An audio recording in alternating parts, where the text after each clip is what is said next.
saya di sini ingin memberikan tanggapan, yaitu pertanyaan nomor 3, Bu. Ya, pertanyaannya adalah bagaimanakah merumuskan keyakinan kelas?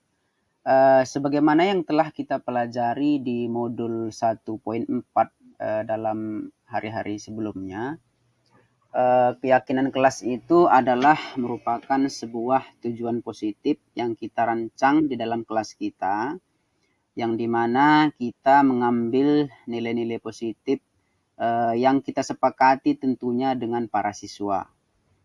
Bisa tentang kedisiplinan, bisa tentang akhlak yang mulia, sopan santun, bisa tentang kerajinan, dan sebagainya.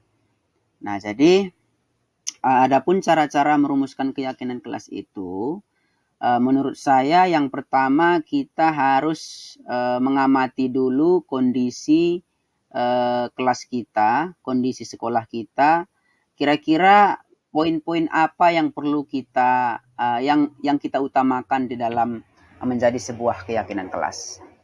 Nah, jadi ketika poin-poin utama itu telah kita dapatkan secara real dan secara singkat tentunya dan jelas, maka kita mengajak peserta didik untuk berunding bersama, memutuskan kesepakatan kelas bahwa anak-anak kita juga menyetujui dan ikhlas melakukan keyakinan kelas tersebut.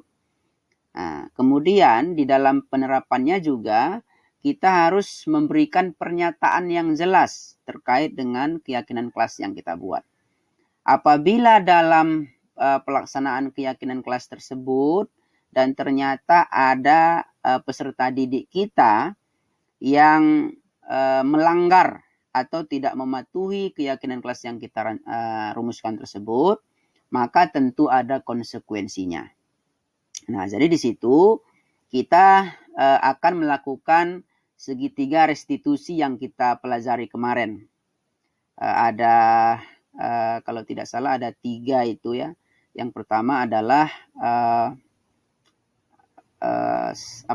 tentang identitas ya. Kemudian di situ artinya beberapa kasus yang kita pelajari kemarin itu bisa kita jadikan sebagai sebuah sumber strategi kita untuk menyelesaikan segitiga restitusi. Misalnya kan kita tidak langsung memvonis anak yang betul-betul melanggar secara aturan gitu ya.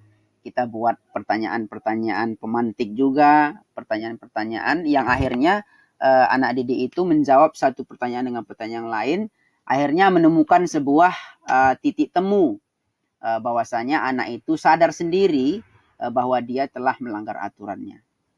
Nah, jadi setelah kita menemukan titik temunya, maka kita harus menyelesaikannya dengan sebuah konsekuensi seperti apa yang akan kita ambil. Bisa kita buat perjanjian bahwa anak itu tidak akan mengulanginya lagi, atau bisa kita buat sebuah aksi atau pernyataan untuk meminta maaf dan sebagainya. Nah, saya rasa demikian Bu untuk tanggapan saya pada nomor 3. Saya kembalikan kepada Ibu Eli. Kalau kita lihat secara penamaan antara kesepakatan kelas dengan keyakinan kelas, memang ada perbedaan di situ. Pertama kan kesepakatan, yang kedua keyakinan. Cuman kalau kita lihat dari sebuah pernyataan tersebut, bahwa perbedaannya tidak terlalu jauh antara kesepakatan kelas dengan keyakinan kelas. Cuman artinya kalau dia kesepakatan kelas, itu hanya sebuah kesepakatan antara guru dan murid untuk menjalankan sebuah peraturan kelas. Nah, artinya tidak menyentuh dasar-dasar yang lebih dalam lagi, hanya sebuah kesepakatan saja.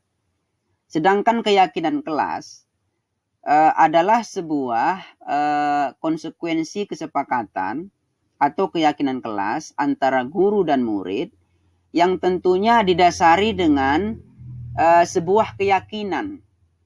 Nah, artinya keyakinan kelas itu sudah tertanam di dalam hati sanubari peserta didik tersebut, gitu. Kalau menurut saya, artinya dengan kita menetapkan atau menerapkan keyakinan kelas ini, para peserta didik kita sudah meyakini bahwasanya hal-hal positif itu gunanya adalah untuknya sendiri.